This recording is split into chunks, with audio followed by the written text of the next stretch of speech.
8 años después de que un presidente estadounidense visitara México, Joe Biden llegó el domingo para reunirse con su homólogo mexicano, Andrés Manuel López Obrador, y el primer ministro canadiense, Justin Trudeau, en el marco de la Cumbre de Líderes de América del Norte. Pese a tensiones iniciales, el encuentro finalizó con resultados satisfactorios para sus participantes en temas económicos y de integración regional. Un cierto compromiso fue hallado también en cuestiones migratorias. Más problemas plantearon el área ecológica y principalmente la lucha antidrogas.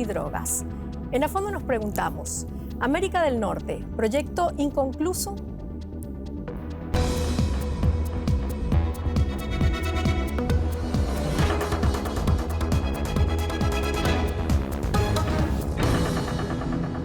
¿Qué tal? Bienvenidos a esta nueva emisión de A Fondo, la primera de este 2023. Soy Silvia Cabrera en Berlín y estos nuestros invitados. Los presento. Amir Valle, periodista y escritor cubano, ha trabajado como reportero, guionista, conductor y director en radio, televisión y prensa de su país, así como en diversos medios de América Latina, el Caribe y Europa. Isaac Risco, analista político y periodista, fue corresponsal de la agencia alemana de prensa dpa para América Latina y el Caribe y también ha trabajado en la frontera entre México y Estados Unidos como enviado de DW. Yetlanesi Alcaraz, periodista mexicana, fue corresponsal desde Alemania para el semanario mexicano Proceso y ahora coedita el portal Underground Periodismo Internacional. Colabora de manera independiente con distintos medios mexicanos. Y gracias a ustedes por estar con nosotros. Bienvenidos a esta mesa redonda. Hoy vamos a hablar de la Cumbre de Norteamérica, también conocida como la Cumbre de los Tres Amigos, porque hace referencia a esos lazos, a esos profundos lazos diplomáticos y económicos entre los tres países de Norteamérica, México, Estados Unidos y Canadá, pero lamentablemente no todo es color de rosa. Existen, como sabemos, algunas diferencias, algunos conflictos entre ellos. Y me gustaría empezar contigo, Isaac. ¿Qué impresión te deja a ti esta cumbre de Norteamérica? A ver, me deja impresiones positivas en cuanto a que representa un acercamiento por un proceso viendo de dónde se viene, ¿no? Estos países, sobre todo en la época de Trump, había un distanciamiento bastante notorio. También es conocido que Biden y el presidente mexicano López Obrador han tenido una relación fría, o la tenían, y creo que en esta cumbre, en el plano simbólico, se ha visto un poco un acercamiento entre Biden y AMLO. Obviamente eso tiene un trasfondo político que seguro hablaremos, ¿no? O sea, hay intereses mutuos, pero eso se ha simbolizado bastante bien en esta cumbre, ¿no? Y más allá, como te decía, que hay ese acercamiento de los tres países que vienen de una época muy difícil. Con Trump, también Canadá tenía sus dificultades. Claro. Con, bueno, hay que decir que esta cumbre se realizaba anualmente y tuvo un paréntesis allí precisamente por Donald Trump. Voy a seguir con esta frase que me llamó la atención. Marta Bárcena, ex embajadora mexicana de Washington, comentó que los presidentes tuvieron que manejar muy bien la coreografía, pues la relación es tan compleja que la liebre podía saltar por cualquier lado. ¿Tú qué crees? Sí, efectivamente, es una relación sumamente compleja, sobre todo en el caso de México con Estados Unidos. Es la frontera más complicada del mundo, más transitada y quizá la más grande. Entonces, sí que hay temas muy importantes. El presidente Biden tiene temas que le urgen resolver. Andrés Manuel López Obrador, por su parte, también. Así que era un momento, coincido con Isaac, positivo en el sentido de que hay diálogo en las grandes alturas, digamos, y creo que todos se fueron de alguna forma satisfechos. O sea, es la primera vez, además, que Biden viajaba a México. Amir Valle, los presidentes concluyeron esta jornada diplomática con una declaración de intenciones, convertir a Norteamérica en un bloque comercial y político con peso propio que pueda competir en el escenario geopolítico actual. ¿Podemos hablar realmente de un frente común después de verlos allí a los tres reunidos, de un frente común de Norteamérica?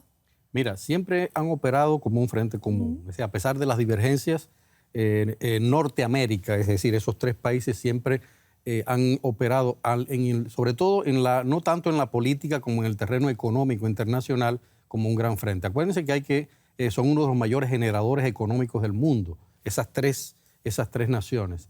Y por otro lado, a mí me parece que fue muy bien la escenografía, o sea, lo que hablábamos antes, quedó muy bien, sobre todo por la estrategia que le conviene a los tres países de cara a la incidencia china en América Latina, Creo que esa es una estrategia que no hay que olvidar y que ellos la tenían, digamos que el foco, aunque no fue el centro, estuvo muy claro sobre un modo de parar esa ¿Asusta influencia. China? Por supuesto, asusta a China. ¿A quién le asusta más? ¿A México o a Canadá? Yo pienso que le asusta más a Estados Unidos. Es evidente. Es obvio. Le asusta mucho más a Estados Unidos, ¿no? Tiene muchos más intereses, sobre todo en la región, ¿no? Tanto Canadá como Estados Unidos, uno lo sabe, tienen muchas inversiones en México. Eso es algo importante. Pero Estados Unidos está importando más, ¿verdad? Está importando más, pero están intentando sustituir todas esas importaciones. Y por eso esa zona, ese núcleo se convierte en algo importante para los tres. Claro. Bueno, además de China y de la economía, Isaac, ¿cuáles son los puntos más importantes de tensión, de roces aquí en esta relación de los tres amigos? Bueno, yo creo que ahí hay un tema, cada país ha llegado con su propia agenda, ¿no? Estados Unidos tiene el interés, que es la migración, ahí ha encontrado ciertos puntos en común con México. Legitimar, además, sí, ese plan, ¿no?, migratorio. Exacto, ha encontrado ciertos puntos en común con México, exceso a la migración, porque cada parte aquí tiene algo que pedir y tiene algo que quiere. Pero hay todavía muchos roces en el tema de la migración, ¿no? Sí. Ese es uno de los temas claros, ¿no? Y después hay diferencias en cuanto a las expectativas que tiene cada país, ¿no? Estados Unidos espera que México haga más en la lucha contra las drogas, ¿no? El fentanol es un gran problema en Estados Unidos, ¿no? México no está respondiendo, posiblemente no tiene la capacidad de responder ahí. Canadá viene con una agenda sobre todo más medioambiental. Ellos están en la geopolítica, ¿no? También eso, el sacarse a China como actor principal, pero ellos tienen una agenda ambiental que comparte con el presidente, con Estados Unidos. Quizá menos, Canadá es un poco más incisivo en ese aspecto. Creo que México tiene menos interés, por más que, o sea, menos prioridad por darle, por sacar adelante esa agenda ecológica. Eso se ve en los planes de López Obrador, ¿no? Entonces creo que ahí hay también potenciales discrepancias, dificultades en esa relación. Bueno, ahorita las vamos a ver un poco más. Sin embargo, antes de pasar a este informe Yetlanesi, Isaac tocó con alguna frecuencia a Justin Trudeau, el primer ministro de Canadá. ¿Qué posición ha tenido Justin Trudeau en esta cumbre? Porque para algunos analistas ha sido como un poco... ha estado un poco a la sombra de Biden y AMLO. Bueno, a ver, la relación bilateral entre Estados Unidos y México es tan compleja que evidentemente pareciera que él sobra, pero no lo es. Él también trae su agenda, también hay puntos importantes que tratar con Canadá. Está, por ejemplo, el tema de las visas, los trabajos temporales, que muchos mexicanos viajan cada año a Canadá. Está el tema también energético. La industria minera canadiense está presente en México. Entonces, por supuesto que también hay... Y muestra de eso es que Joe Biden volvió a Estados Unidos, pero el primer ministro canadiense permaneció un día más para tener esta reunión bilateral con México. Otra cosa que no mencionaba es que Trudeau también tiene sus diferencias con Estados Unidos, que parece que no, pero también las hay, ¿no?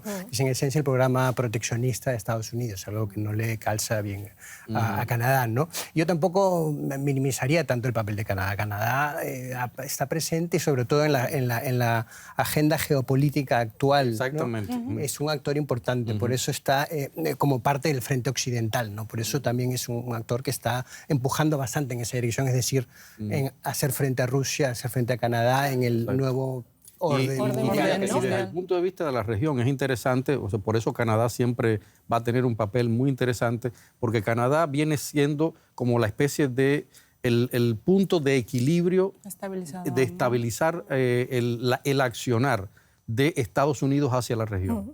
Es decir, es algo que es muy curioso también que está sucediendo hace unos cuantos años, en los cuales muchas políticas norteamericanas hacia América Latina y el resto del mundo, pero básicamente hacia América Latina, siempre de algún modo son muy observadas por Canadá y son consultadas en muchos casos también por Canadá. Claro. Es decir, es algo que es muy interesante. Es decir, que no ha estado a la sombra, como dijiste tú, Yetlanesi, pero es que la relación entre Estados Unidos y México es tan complicada que, por supuesto, son los que tienen como el mayor protagonismo. Vamos a ver el siguiente informe porque los tres jefes de Estado demostraron su cercana relación e intención de aumentar la cooperación, principalmente en temas, como dijimos, económicos y migratorios. No hubo avances concretos en este encuentro, pero sí una declaración de intenciones, que es convertir a Norteamérica en un bloque comercial y político con peso propio que pueda competir en el escenario geopolítico actual. Un comité de 12 expertos estudiará la situación de importaciones de manera de fortalecer sus cadenas de suministro. El enfoque se centra en materia de tecnologías futuras como la producción propia de semiconductores. La idea es ofrecer un contrapeso a potencias como China y Taiwán, líderes en la producción de estas piezas. Los objetivos de nuestra reunión es que Norteamérica se mantenga como la región más competitiva, próspera y resiliente del mundo. Estamos trabajando para reforzar nuestra cooperación en materia de cadenas de suministro y minerales para mejorar nuestros esfuerzos en producir las tecnologías del mañana aquí mismo. Un segundo tema importante fue la inmigración.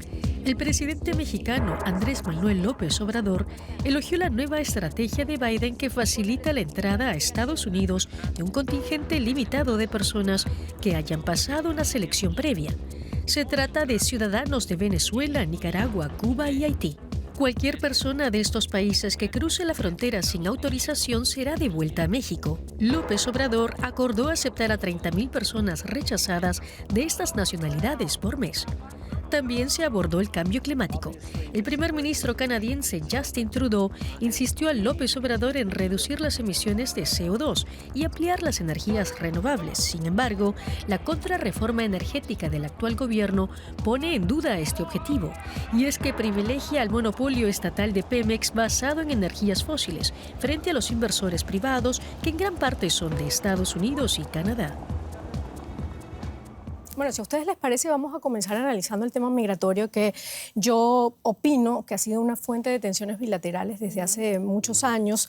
Decíamos en el informe que López Obrador elogió el plan migratorio de Joe Biden. Repito, ¿cuál es este plan? México aceptó recibir cada mes a 30,000 cubanos, nicaragüenses, venezolanos y haitianos devueltos desde Estados Unidos, y a cambio Washington va a ofrecer cada mes visas temporales de trabajo al mismo número de personas de esas 4 nacionalidades si cumplen con ciertos requisitos, incluidos llegar en avión.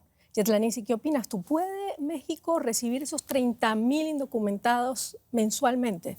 Yo creo que definitivamente no tiene las capacidades para reaccionar. Decía un analista, abrieron la ventana pero cerraron la puerta. Es decir, sí, Joe Biden tiene muy claro su programa, pero México, a cambio, no recibe en materia, por ejemplo, económica, un presupuesto que le permita enfrentar el gran reto que implica recibir hasta 30,000 inmigrantes cada mes en su frontera. ¿Pero qué gana AMLO? ¿Qué gana? ¿Por qué lo elogia entonces?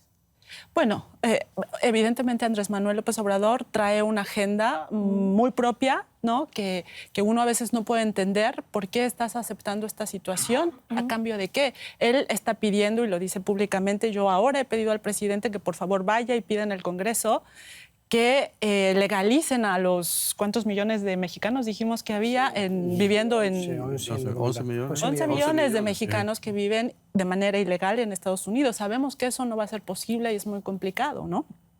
A cambio, él sí que está abriendo esta puerta y se va a generar pues una catástrofe humanitaria, pienso yo, porque no existen las capacidades para brindar apoyo a toda esta gente.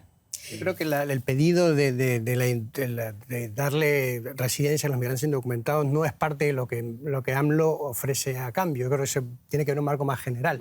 AMLO lo que conserva muy bien, de manera muy pragmática, son las buenas relaciones con Estados Unidos, las relaciones comerciales. Por encima de cualquier cosa. Sí, claro, casi por eso acepta a los deportados a Estados Unidos, por eso en su día se llevó bien con Trump, por eso tampoco se enfrentó con Trump, porque AMLO AMLO es un político de izquierda, obviamente tiene un discurso de izquierda, pero es un político también muy versátil en ese caso, por utilizar esa palabra, pero creo que también sigue políticas a veces contradictorias, y una de sus prioridades es mantener las buenas relaciones económicas con Estados Unidos. ¿Pero no crees que es demasiado condescendiente con los Estados Unidos en este tema migratorio en este momento? Posiblemente lo es. Pero ¿le pasará factura quizá? no sé si le va a pasar factura. Él simplemente hace el cálculo, eso, las buenas relaciones con Estados Unidos, vamos a mantener ciertas cosas. Él también es pragmático en el sentido de que él asume que hay ciertas situaciones que van a seguir siendo así, que no las puede arreglar, ¿no? Entre ellas el narco, ¿no? Entre ellas la migración. Entonces, y se mantiene en esa línea de las buenas relaciones con Estados Unidos y aceptar las cosas que piden los presidentes de Estados Unidos por mantener las buenas relaciones. ¿Y tú qué opinas de Estados Unidos, por ejemplo? Amir, ¿está recibiendo la cooperación que esperaba de México?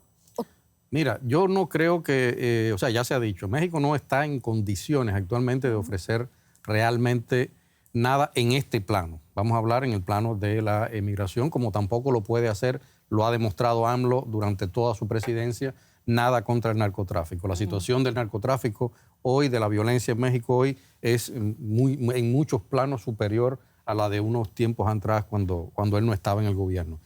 Lo que yo creo que López Obrador no ha tenido y no existe y no ha estado en el calderero de estas conversaciones es el problema mayor de la migración. Es lo que están buscando, y es lo que la mayoría de los analistas están analizando, es que lo que se está buscando es frenar de momento algo que Estados Unidos no puede contener.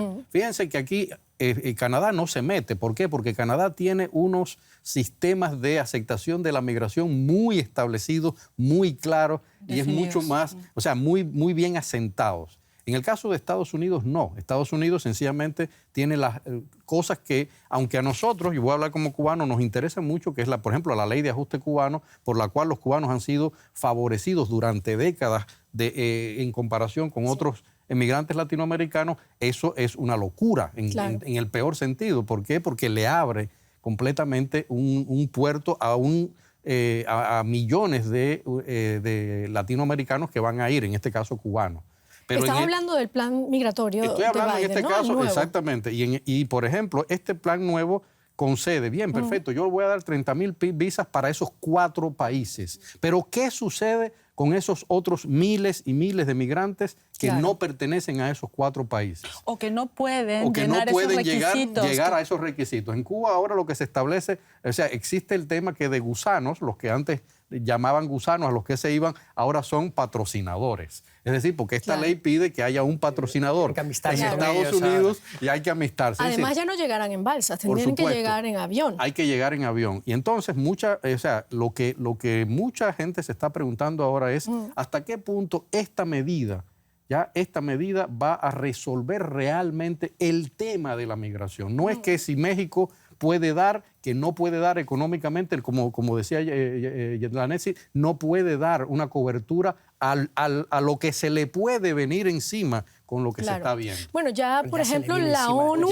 el alto comisionado de la ONU para los Derechos Humanos ha criticado este plan, dice que va en contra de la prohibición de las expulsiones colectivas y del principio de no devolución, vulnera los derechos humanos fundamentales, pero ¿qué puede hacer entonces Estados Unidos para atajar un poco ese flujo migratorio que está llegando? Justamente poner un matiz a eso, porque es verdad que el plan no responde a eso y no va a solucionar la crisis, pero el plan es un alivio, es lo que hay, es lo que es posible en este momento. O sea, no hay, o sea, por mayorías políticas en Estados Unidos es la única opción que tienen ahora. La reforma migratoria grande que Estados Unidos tiene que hacer desde hace tiempo. Estados Unidos tiene un sistema, o sea, Estados Unidos es un país de inmigrantes, siempre ha recibido migrantes, pero su sistema migratorio está roto desde hace tiempo. No desde hace 3 años, no 4, no desde Obama, lleva décadas roto, porque se nos muestra el hecho que haya millones de personas viviendo ilegales dentro del país. Es una realidad a la que ellos cierran los ojos. Parte de la reforma que tienen que hacer es legalizar a eso, porque están ahí y son parte de la economía. O sea, la economía negra, pero están ahí, es así. Es una realidad que hay que aceptar. Y no hay una mayoría ahora en Estados Unidos para hacer esa reforma importante. Es una parte de la reforma. La otra reforma es regular un poco los flujos de migrantes, cómo van a llegar, ¿no? Porque el sistema o sea, para tocarlo brevemente, el sistema de la Green Card da ciertos cupos a países, a los mismos cupos a países, a Alemania que a México, o que a Nicaragua. Claro. Y obviamente no hay ese mismo número de migrantes de Alemania interesados en llegar ahí. Esas son cosas que se tienen que cambiar, pero que no hay mayoría. O sea, y se tienen que cambiar hace décadas, no hace 2 años. Pero en este punto, pareciera que Estados Unidos y México están tratando de entenderse en el tema migratorio en este momento. ¿Tú qué opinas? Sí, pero o sea, yo estoy de acuerdo, es una bomba de tiempo. De alguna forma, sí, Estados Unidos controla el flujo a su territorio, pero es una bomba de tiempo que se queda. Y yo en ese sentido creo que se queda en sí, México. Exacto.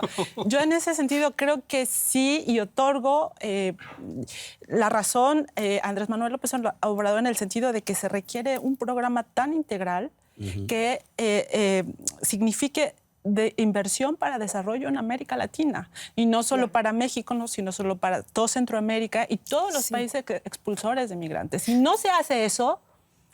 Eso claro, es, bueno, como eso es como parte lo de de- la solución que La no hay. solución O sea, que no hay. esa- Que no hay y una esto que está solución. hablando es el parche posible en este momento. Claro. Por eso creo que bueno, se pueden criticar las medidas en concreto, ¿no? También que necesiten un patrocinador en Estados Unidos, cosas así, pero creo que es lo posible y no está mal. Es una forma de aliviar la no presión está que hay bien. sobre Bueno, la frontera como ahora. yo decía antes de comenzar nuestro programa, este es un tema que da para un solo programa, ¿no? O sea, el tema migratorio. Sin embargo, antes de pasar a los otros, quiero, Yetlanesi, preguntarte por esta propuesta de AMLO que insistió que el Congreso de Estados Unidos regularice la situación de los mexicanos ilegales en indocumentados que trabajan allí en Estados Unidos. Es una propuesta que se ha hecho durante mucho tiempo y por muchos presidentes. ¿Por qué la vuelve a retomar AMLO en este momento? Bueno, es la carta de deseos que siempre cada presidente, cada administración mexicana hace, porque es un número monumental de mexicanos que es una realidad, que están ahí, que viven, que aportan a la economía de ese país, Económicamente fuerte, que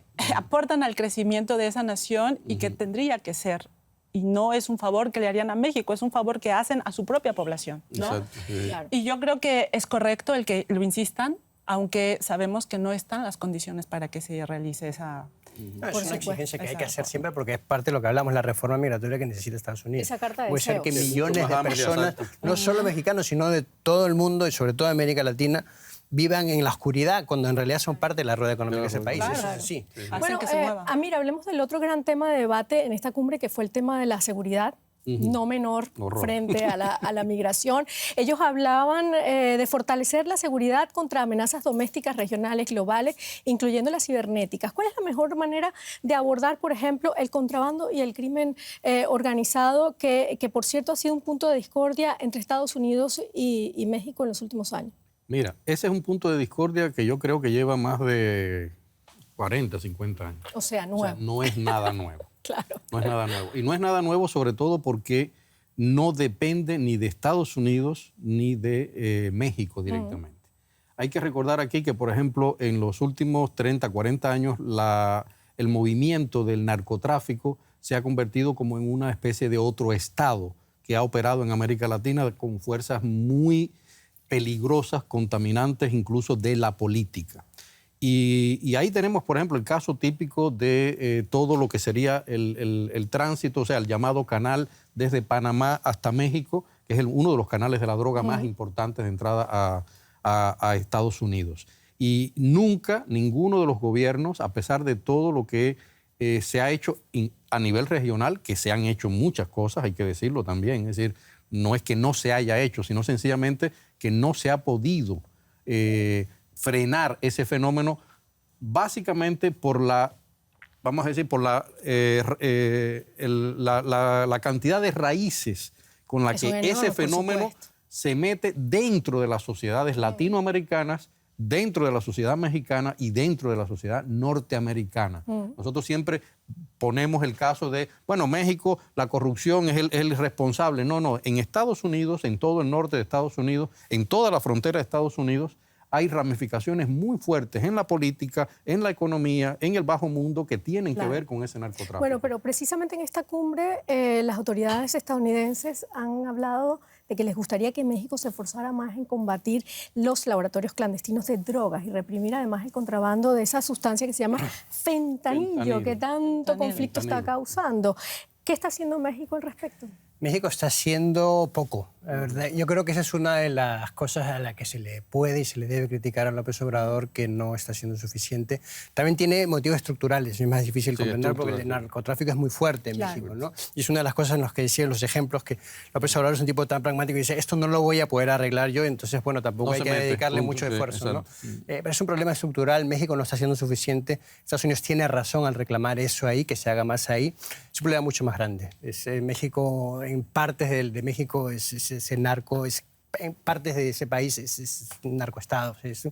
Los cárteles son muy fuertes. Eso no se puede arreglar fácilmente. Han ¿no? puesto de rodillas a López Obrador en alguna que otra ocasión. ¿Tú te acuerdas la primera captura de Ovidio Guzmán? Tuvieron que soltarlo. O sea, que eso es humillante que es eso para un Estado, para un gobierno, ¿no? Bueno, y precisamente justo antes de la visita de Biden detuvieron al hijo de El Chapo Guzmán. Y muchos hablan, sobre todo los periodistas decían que es un regalo para Biden. ¿Tú qué opinas? Sí, bueno, evidentemente fue nada despreciable.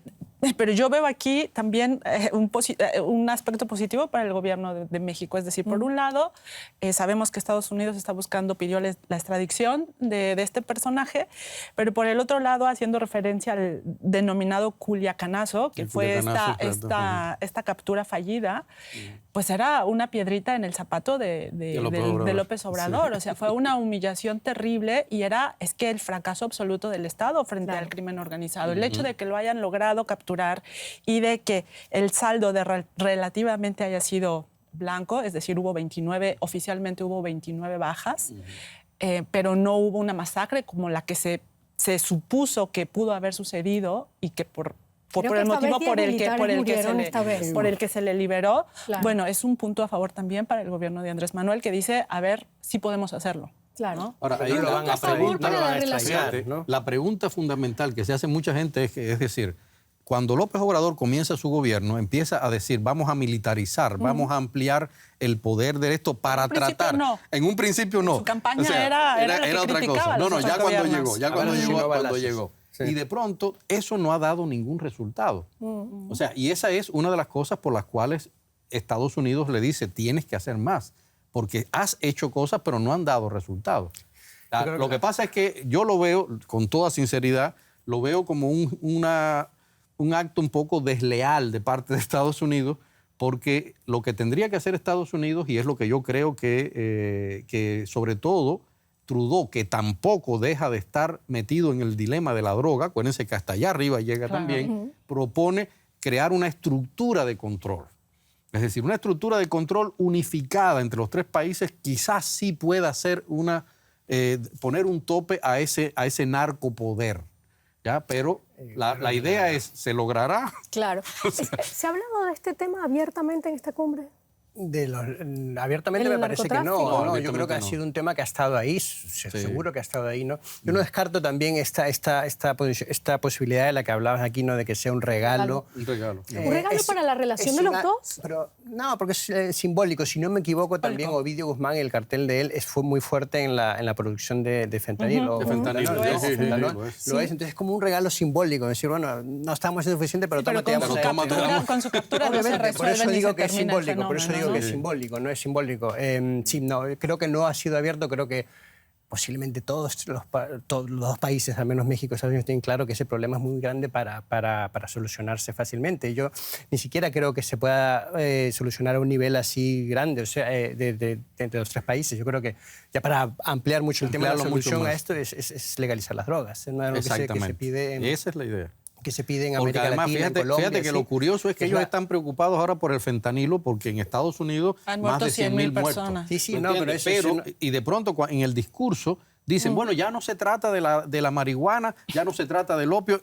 Es decir, espérate, como tú me vas a decir que no se trata. Sí, también se trata de eso. Es decir, es la droga en general. Sí, pero es un mercado muy grande, muy fuerte, mueve mucho dinero, tiene mucho poder económico, político, en México, pero también en Estados Unidos. América Latina, creo que el gran debate, que obviamente es muy difícil por motivos sociales, culturales, políticos, es legalizar las drogas. Bueno, tú acabas de decir que afecta económicamente a los dos países, pero esto también se incluye dentro de, por ejemplo, la economía de los Estados Unidos. O sea, ¿recibe cuánto dinero recibe Estados Unidos por el narcotráfico? Pero, o sea, ¿cómo es esto? Hay mucho dinero, hay mucho flujo de dinero. Sí. No creo que sea decisivo o que sea tan grande como en México. Estados Unidos es un país muy grande con una economía muy diversa. No creo que sea un factor... ¿Lo tratan los tres presidentes como un problema también económico?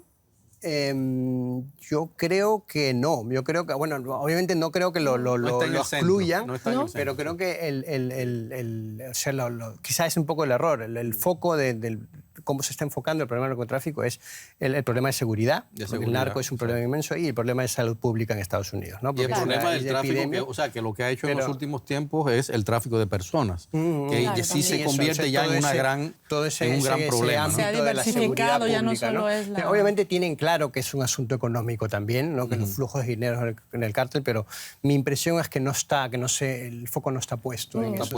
Bueno, tú decías, Amir, que no está en el centro de del problema económico o de las negociaciones económicas. Y entonces, ¿cuáles son las preocupaciones, por ejemplo, en el tema económico que sí se trataron bastante en esta cumbre? Mira, fundamental la sustitución de importaciones. Es decir, y fundamental la rama automotriz. Es decir, es algo que es importante. Los mayores problemas, digamos, que han existido en la economía norteamericana y canadiense en los últimos 2-3 años, después que estalló la pandemia, cuando cayó toda la economía de los microchips, los semiconductores, toda aquella cosa, ha sido precisamente que vamos a decir, la importación de piezas no ha funcionado como anteriormente estaba funcionando. Y ellos primero pretenden restablecer todos esos canales de importación, exportación en la región. En primer lugar, por eso hablan del bloque, convertirlo en un bloque que esté solo, que esté independiente de cara también a el comercio internacional. Esa es, digamos, la primera de eso. Desde el punto de vista, uno no puede perder también que, por ejemplo, el tema migratorio tiene que ver mucho económicamente hablando. A México, por ejemplo, estamos hablando de 11 millones de personas que están en México ilegales. Esos son los que están ilegales. Y imagínense ustedes la cantidad de remesas que envían eso. Es el mismo caso de Cuba. Es decir, las remesas de Estados Unidos, de cubanos a Cuba, es prácticamente 3 veces el Producto Interno Bruto del país. Es decir, cuando tú miras eso, te das cuenta de que también esos son intereses económicos muy fuertes. Y, repito, lo dije al inicio, lo vuelvo a decir, hay una estrategia muy clara, marcada, de tratar de frenar la expansión china en la región. Es algo que ellos tienen muy claro y que saben que si en algún momento las relaciones entre Estados Unidos y China se complican, tienen que tener una solución. Y la solución es... Por cierto, Yetlanesi, el Tratado de Libre Comercio de Norteamérica es uno de los pactos comerciales más importantes del planeta y representa hoy el doble del comercio que Estados Unidos tiene con China. O sea, ¿cuál es la importancia entonces estratégica que tiene ahora en estos momentos el tema? Digo, es fundamental, ya Emir lo acaba de explicar y yo creo que ahí México, Andrés Manuel López Obrador, está viendo la oportunidad que tendría que ser. Y es además su discurso que además no sea solo a nivel regional, sino continental. ¿No? Él maneja mucho ese discurso de la latinoamericanidad y que todo el mundo esté incluido. Pues yo creo que tendrían que hacer algo. ¿Cómo qué? ¿Como ir a toda la región? O sea, digo, comenzar por la región, pero ¿por qué no efectivamente poder extenderlo a todo el continente, ¿no? Para subrayarlo, o sea, lo que decía Amir, es restablecer las cadenas comerciales, pero es también hacerse independiente de China, que es un poco la rivalidad sistémica, es un poco a lo que ha conducido la guerra de Ucrania, ¿no? Es decir, hay países occidentales que son muy dependientes de economías como la China, de posibles o abiertos rivales sistémicos ya. Hay que cortar esas dependencias. Por ejemplo, está por eso el plan llevar la industria de los semiconductores, que está fuerte en Taiwán. Un país una pequeña isla que China se puede engullir en cualquier momento. ¿Qué pasa si ocurre eso? ¿Qué pasa con la industria informática en Estados Unidos? Entonces, estamos regresando como la época de la Guerra Fría. O sea, el sistema tiene que funcionar sin depender de eso. Ahí ese es el interés que tiene Estados Unidos ahora en que surja una industria propia de semiconductores. México es un país que está a la mano, por la mano de obra barata, ¿no?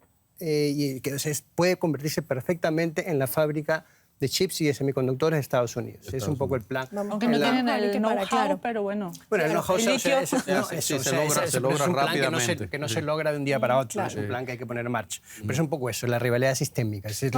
Vamos a escuchar ahora a López Obrador, porque los 3 mandatarios norteamericanos se mostraron abiertos y fraternales e intentaron evitar controversias. López Obrador, que fungía de anfitrión en esta cumbre, dijo que la relación con Canadá es muy especial, pero reclamó a Biden el abandono y desdén de Washington hacia América Latina, precisamente ahora en estos momentos tan convulsos de lo que estamos hablando. Que es el momento de terminar con ese olvido ese abandono, ese desdén hacia América Latina y el Caribe, comenzar con usted una etapa nueva entre los pueblos y naciones del continente a partir del respeto y de la ayuda mutua. Presidente Biden, usted tiene la llave para abrir y mejorar sustancialmente las relaciones entre todos los países del continente americano. Bueno, esas fueron las palabras de López Obrador. Entre otras cosas, le echa en cara a Biden el abandono de Estados Unidos. Y yo te pregunto, Amir, ¿qué papel juega hoy Estados Unidos, no solamente en Norteamérica, sino en toda la región? Mira, Estados Unidos tiene una deuda que los analistas le están sacando todo el tiempo, y fue el desastre que provocó el Tratado de Libre Comercio para las Américas en la década pasada. Lo que ha llegado hasta hoy como resultado de ese tratado, ¿no? Hay que recordar, por ejemplo, que el tratado de la alternativa del ALBA, famosa, que creó, fue una contrapuesta de la izquierda a ese plan. Y eso tiene muchos matices, no solo económicos, sino también políticos, claro, en este caso. Por esa razón, la idea de conformar un bloque que pueda, desde un punto de vista independiente del resto del comercio internacional, ofrecer otras perspectivas, puede ser muy interesante para la región también. Porque hay que recordar, o sea, si uno dice, bien, perfecto, por ejemplo, Estados Unidos, México, el 40 y tantos % de la importación de productos en México viene de Estados Unidos, el 83% de Estados Unidos y Canadá viene de México. Es decir, es algo que está muy bien cerrado en esa región. Los conductos están muy bien centrados, pero hacia la región ellos también tienen una deuda, en primer lugar, y en segundo lugar una perspectiva de cara, justamente, si ellos no cierran el marco en la región, no pueden pretender liberarse de la estrategia china en la región, claro, y de otras estrategias regionales. Hay que recordar, claro, que en la región también ellos tienen el caso de la interferencia de Irán en materia energética en la región, que es importante. Tienen el caso de las últimas intentos y, vamos a decir, y comunicaciones de Rusia en la región. Es decir, y son enemigos de, claro, Estados Unidos. Obviamente va a poner sobre el tapete, claro, ese... Es un tema bien delicado, sobre todo delicado en América Latina, echarle en cara a Biden el abandono que ha tenido hacia la región, claro, cuando en otras oportunidades, por ejemplo, ha dicho que el gobierno estadounidense lo que pretende es dominar sin razón alguna a la región. ¿No es como contradictorio entonces esto, Isaac? Sí, es contradictorio porque, bueno, lo segundo denuncia un poco la injerencia histórica que tiene Estados Unidos ahí, sin duda, ¿no? Y lo otro, claro, pide más programas para América Latina, pide más apoyo. Yo, a ver, de la agenda de deseo estoy de acuerdo que se podría ampliar toda América Latina, pero no siento ni veo que Estados Unidos esté ahora interesado en convertir toda América Latina en su región comercial. México es distinto al resto de América Latina. México sí. México está en ese grupo de 3 países.